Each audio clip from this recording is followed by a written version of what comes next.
A couple of days ago, I posted a short video about how I made this dry ink brush in Infinite Painter, similar to the one in Procreate.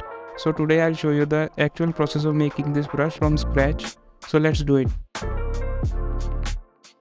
First, we need the head and texture for our brush. So let's jump into the Procreate and go to the brush settings for dry ink brush. Go to the shape option and tap on the shape image. And you have to take the screenshot of it. We may need to crop the image so that only the shape is visible.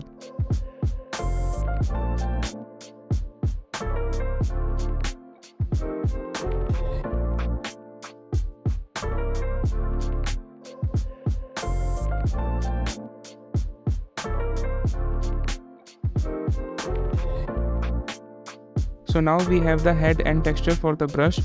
Let's send them into my phone. If you don't have an iPad, then you can take the screenshot of this screen to follow the next steps with me. Now quickly hop into the Infinite Painter and create a new brush. Here you can see the brush that I created before, but today we are gonna make a new one. Here give it a name if you want and keep the style to pencil. Then tap on the head option to import the head image. I have already imported these images. But to import a new one, just tap on the plus icon and select the image from the gallery. Similarly, we have to import the texture images and after that tap on the create button. For now, you can see that the brush is nowhere near what we want. So we have to adjust some settings to make it look good. So we will start with the size range. Keep it around 20 to 25%. As we move forward, we have to turn off all the pressure curves.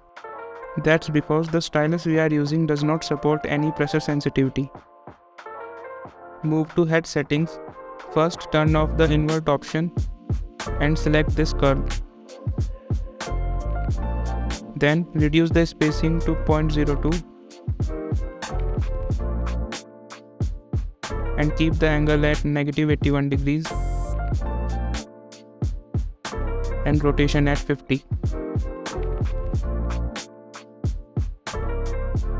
And put the continuous jitter for the angle at 360.